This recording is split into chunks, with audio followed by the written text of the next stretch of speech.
Hi, I'm Max Spaneller. And I'm Troy McCormick. Welcome to Indiana Outdoor Adventures.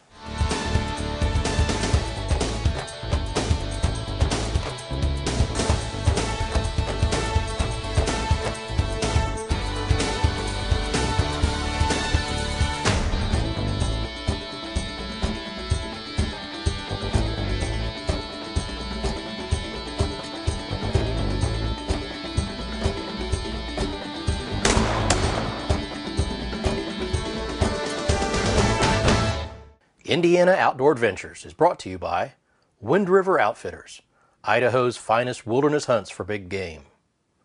Voluforms, one of the Midwest's leading providers of print products and services. Maston's Deer Sense. Hillbilly Custom Game Calls. The Deer Age Tool App. High-Tech Firearms and Training. And Fire Knock, the most advanced lighted knock. Welcome to Indiana Outdoor Adventures. I'm Troy McCormick, and today we're out prospecting in central Indiana. We're with the Gold Prospectors Association of America, and Jim's going to tell us just a little bit about the association and why we're here today. Okay. Basically, we got a scout outing going on today. Gold Prospectors Association was formed in the late 1970s, and it was basically formed for prospectors to get together and protect our rights as prospectors, and to be able to go out and find gold and enjoy the outdoors. So, and it's a chance for people of similar interests to get together. Right. Yeah, we all enjoy it. We're rocking mineral clubs here and everything, and we're finding fossils and gems. And we're teaching some Boy Scouts how to look for gold. Well, hopefully they're learning something, and we've been finding some good gold this weekend. We set up on this sandbar because of the slow turn it has here, and hopefully when the water loses velocity, it's going to drop that gold out, and the boys will be able to dig it up and find it. So. Yeah. Now it was pouring down rain earlier. Right. We delayed getting started today, but it's turned out to be a decent day for it. It's not too hot. The river levels, or the creek level's nice. Can we tell them where we are? We're in southeastern Indiana. We'll go as far as to say that, and I'm even in Decatur County. Okay, what about the creek? We're going to leave that a little bit. Gold prospecting is a lot like largemouth bass fishing. When you find a good spot, you necessarily don't want to tell everybody where it is. So we'll leave it out there as a little ambiguous on exactly where we are, but we're in Decatur County. Yeah. And we're prospecting for gold. We're on a stream, and we're at a bend in the stream where when the current is up higher, it has hopefully deposited gold on this sandbar. Right. Now, tell me a little bit about, gold is not native to Indiana, so tell me a little bit about the gold that we're finding. The gold we're finding is what they call placer gold. It's flood gold. It was brought in here by the glaciers and everything back long before we were even thought of, or even our grandparents. And so now this gold gets redistributed and everything through the flooding process and everything.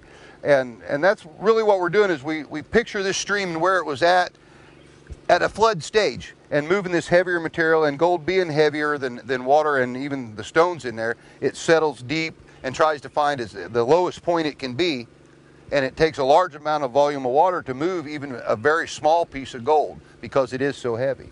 And the gold we're finding is probably from Canada. More than likely Canada. We actually had two glaciers come in, the Wisconsin and the Illinoisan, and they kind of crisscrossed, and they crisscrossed a little further north in the state of Indiana, but again, with a 9-mile sheet thick of ice and that melt, it's really spread out across the state. And so that's what we're finding mixed in with the glacial rocks is the glacial gold. Right. Yeah. Right, exactly. So now we're set up here on the sandbar, and we've got different stations set up for the scouts. Right. We've looked at we're going to look at a sluice box. Mm-hmm. We're going to look at panning. Right. We've got a deep water dredge operation. Right. We've got a shallow water dredge operation. Tell me what we've got here. This is actually what we call a high banker, and this is set up as a high banker combo, because when I get into some smaller streams, I can't take the dredge and everything. It's a little too much to pack, so I can actually run a dredge operation off of this also. And we shovel into this and work what we call a pay streak, and try to find a black sand layer that's hematite and magnetite, and work that black sand layer and hopefully recover gold in this operation.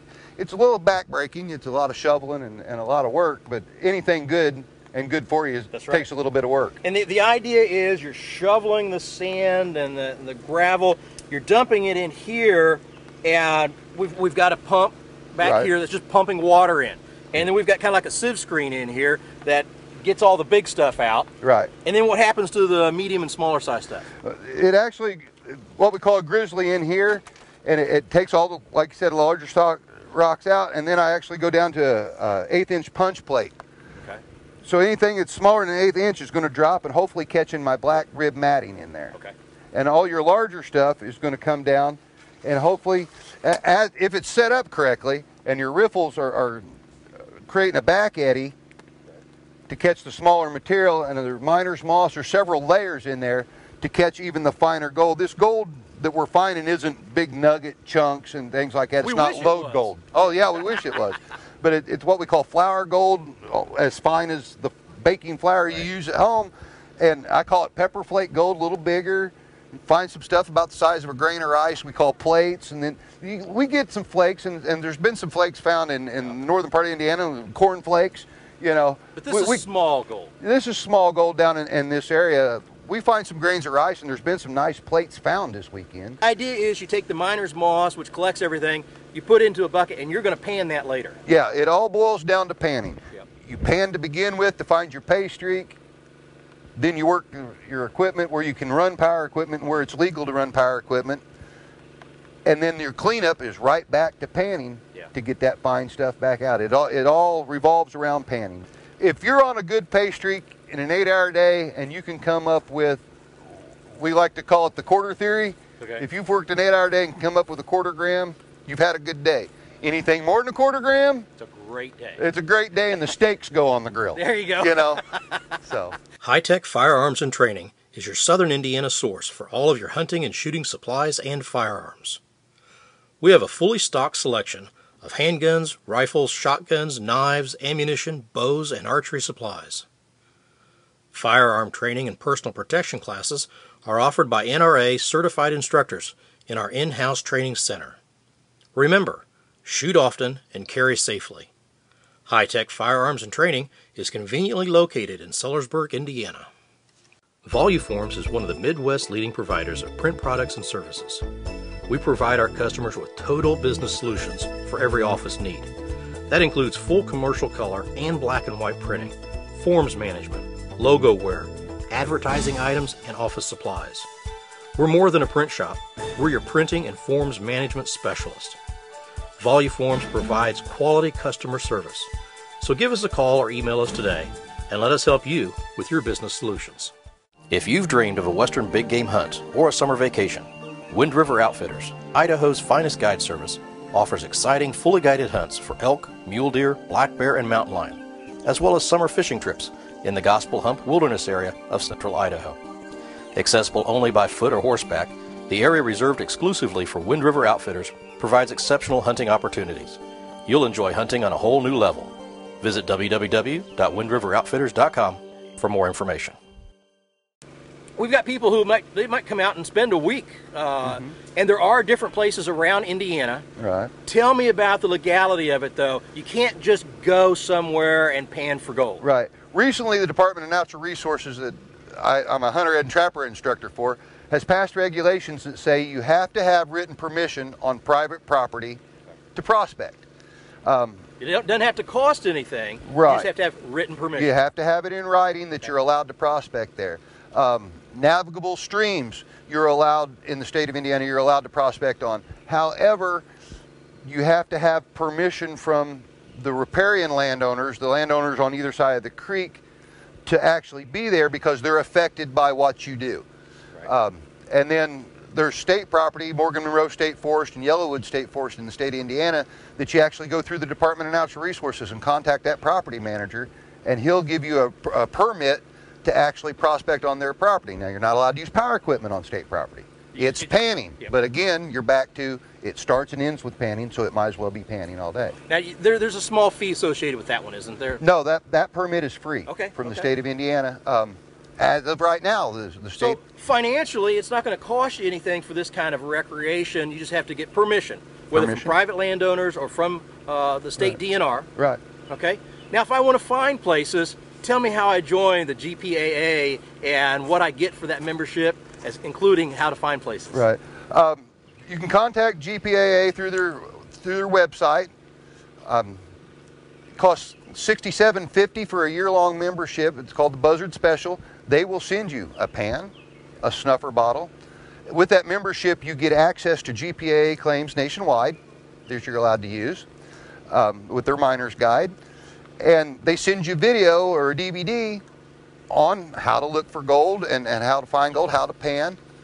And for $67.50, Yeah. you get to enjoy the family, you get to enjoy the outdoors and other properties across other states. So if you want to take a vacation, you can plan your vacation around some of those properties you're allowed to be on. Because they have claims all across the country. Across the country. That you can, if you're a member, you are allowed to then go and work that claim. Right. And gold in the United States has been commercially mined in every state except for 2, and that's Kentucky and Hawaii. Interesting. So at some point in time, there was a commercial mining operation in every state in the United States. Some of them didn't, quote unquote, pan out. Yeah. Pun intended. Pun intended. Yeah.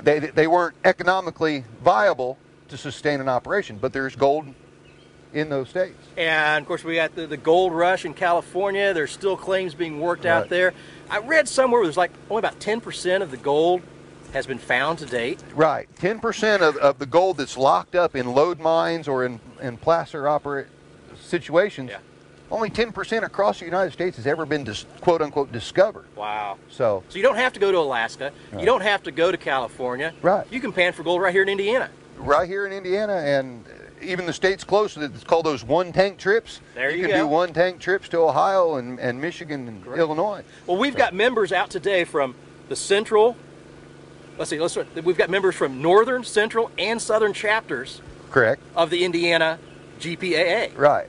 So anywhere in Indiana you can join, and there are like-minded members that you can meet up with and maybe learn a little bit more from and share experiences with. Right, and there's 3 weekends out of a month, there's a mining operation, a prospecting operation going on. The first weekend of the month, northern, second weekend of the month, southern, third weekend of the month, central. You got 1 weekend that if you want to just go out on your own, or you can buddy up with these group members and really learn, you know, what we've learned. Yeah. And everybody is willing to share the information they have. Great. Well, you know what? I'm anxious to get out and see if they've been finding any gold, so let's go check in with them and see what we find. That'd be great. Jim, thanks a lot. Thank you. All right. Greg, tell me a little bit about what we've got here to look for gold. This is just a basic sluice box that is operated by the natural flow of the river. Okay. And sometimes you have to set up a dam wall to get enough water flow through. So you kind of created a little bit of a barrier here. Right. You want to set it up to where you have enough flow to carry the material without it building up. And it's usually about a 1-inch drop for every foot of the length of the box. Okay. And it's not the quantity of water that goes through it, it's the speed of the water. So the speed of the water carrying the material through. Carries the light material through, and it catches the heavy material. And gold is heavy. That's a good thing. That's right. Okay. Now, inside the sluice box, we've got ripples, and what's the black mat at the bottom? In this one, it's just a piece of outdoor carpet. Okay. But you can get what they call miner's moss. It's like a rubbery mesh. And it's meant to catch the gold. Once it's in there, it locks it in to where it don't come out. Okay. So as the material gets dumped in, the water carries it across the ripples, the miner's moss, and leaves the gold behind. Leaves the gold.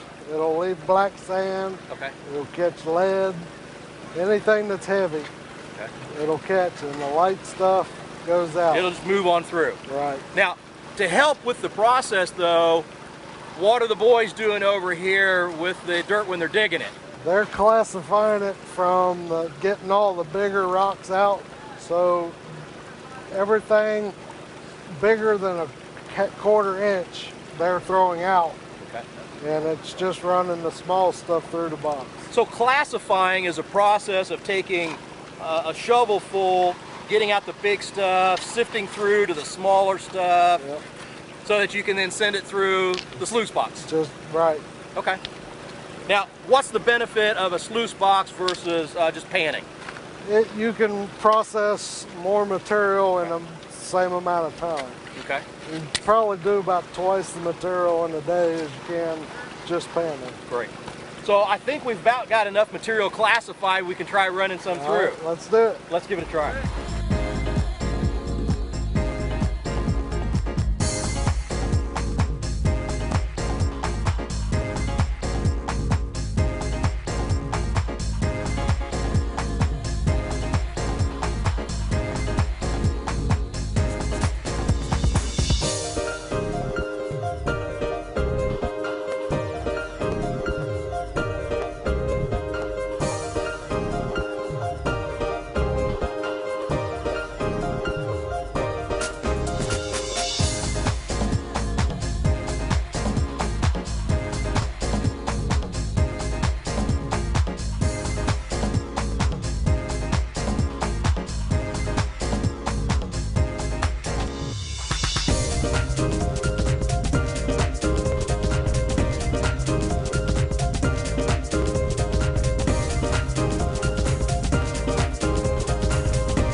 Ian, have you found any gold yet? I think there's a flake right down there. Yeah? No, I haven't found any. Is it hard work, or is the fun and the possibility of finding some make the work pretty easy? That's pretty easy and fun. Yeah. Now, have you ever panned for gold before? No, this is my first time. Well, I'm hoping you find some in there.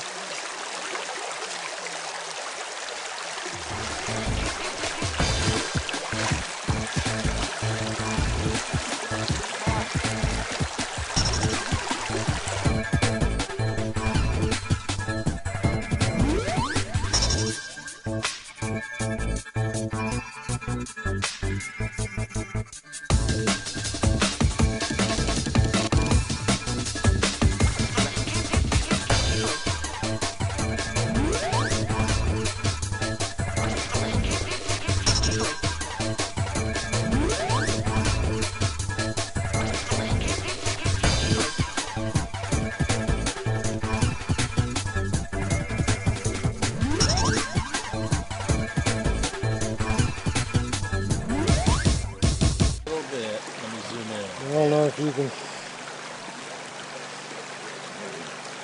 There's 3 little flakes right there. Over here.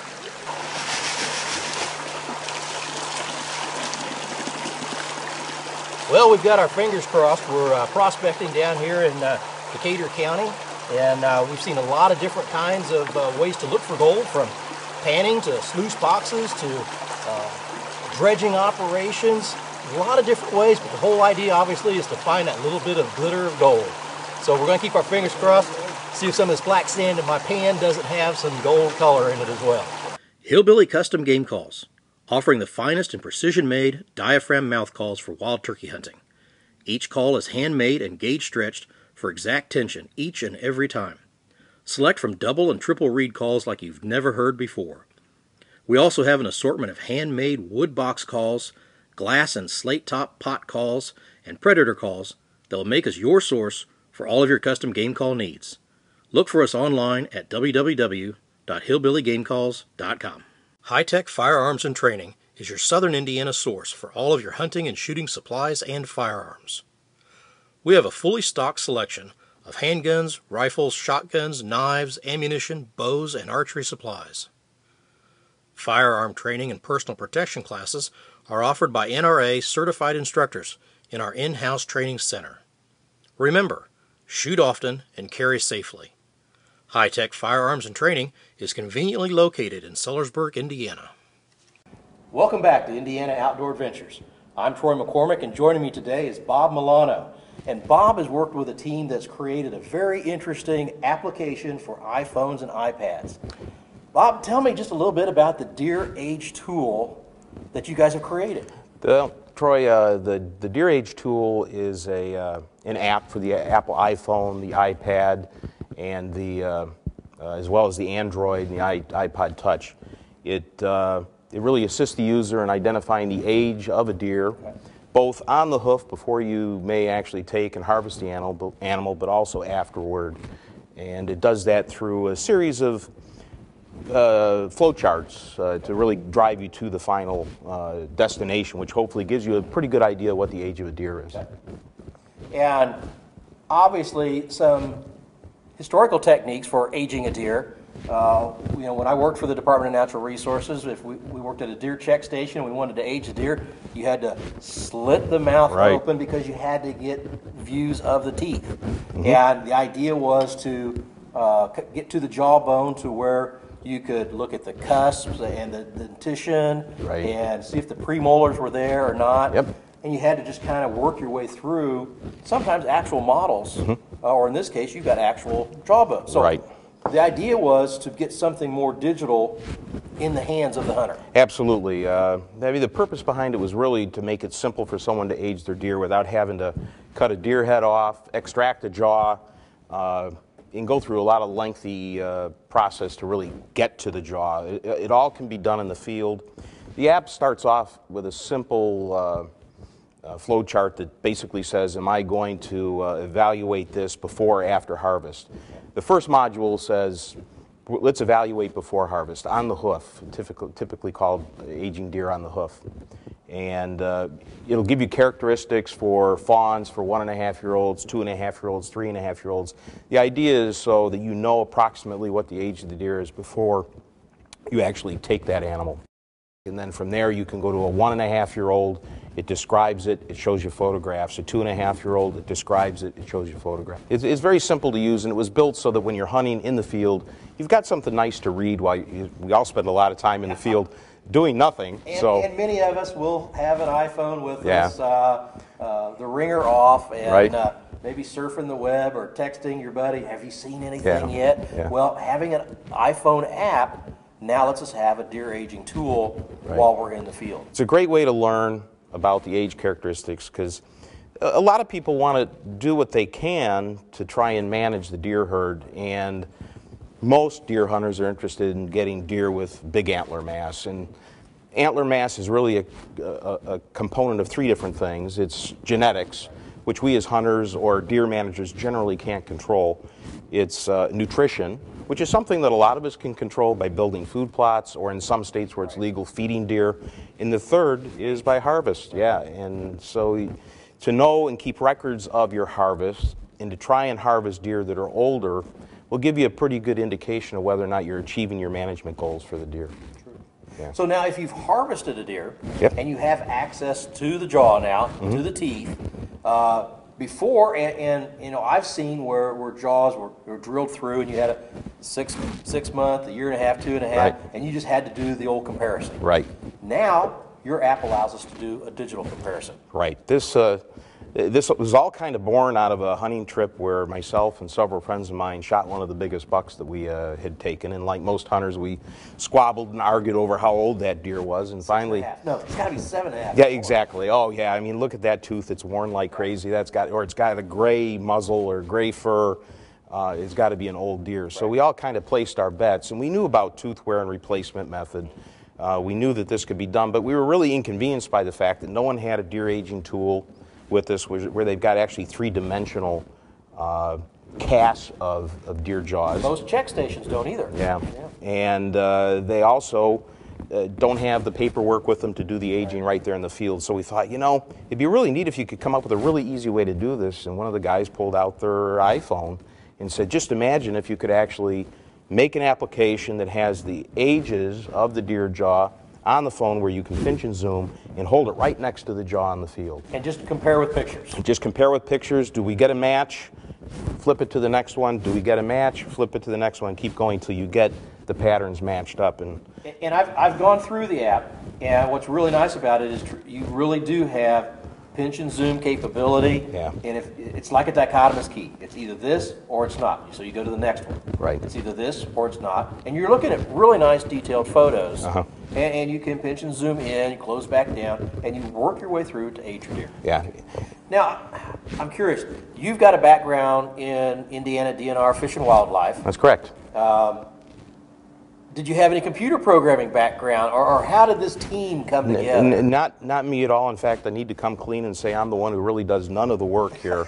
I'm the spokesperson for the company per se, and it came when it was born by the idea of doing this with a deer jaw, with one of the guys saying this is really neat that we could do this, and then fortunately we had a couple people that we knew that were out of work and looking for a way to use their skills at programming. They were gifted at that. New challenge, new program needs. Yeah. Brought them in, and several of us got together and formed the company and said, let's give this a go. And tell me the name of the company. The company is called Enzo Creek. Okay. And you can find it online? Yes, you can. EnzoCreek.com. And it's just basically a group of hunters and fishermen that really want to create apps for outdoor users. That's been the focus. Yeah. Okay. Now, if I wanted to buy the application, you would go like most people do. To the App Store. Yeah, there's only one way to get an app for the iPhone or the iTouch or the iPad, and that's the Apple App Store. And you can download it there. If you're using Android, you could go to the Android market and download it from the Android market. It's even available on a CD if you want to use it on a computer. So you could have it at home on your desktop? You could, yes. Right. Dragging that deer into age at the family might not like that, but we've gone full circle that way, from making it simple back to making it hard again. But yeah. Great. Well, obviously, I like the bigger pictures you get off the iPad. I like the convenience of the iPhone. Right. And the ease of use is what's really nice. Yeah, it is. It's much simpler and makes it clean. And most people always want to know how old their deer is. And the purpose is to bring this into the field where you can use it in the field without an internet connection. So even if your iPhone, like most of us, don't get an internet connection when we're in the field, you can use this, and the information is stored actually it's all on the device. So the actual intellectual content of it is really what brings the value. It's not that easy to find known age deer jaws to put this thing together. Well, and like I said, the quality of the pictures is superb. Yeah. So you've got good photography, you've got good access to those right there. So you're paying for a quality app. So tell me, what's on the horizon now? What other projects are out there? Do we have more outdoor apps, or what do we got going on? Yeah, we do. We've got 2 outdoor apps that we're working on right now. One related to waterfowl hunting, another related to turkey hunting. Okay. And we've got a couple of apps we're working on for a couple of outdoor broadcasters that are podcast applications. Okay. Well, sounds exciting. It is. Well, great. It is. Well, thanks for bringing outdoorsmen yet another way to connect to not only their sport, but to technology. Well, thank you very much. Great. Appreciate it. That's it for today, and we'll see you next time right here on Indiana Outdoor Adventures.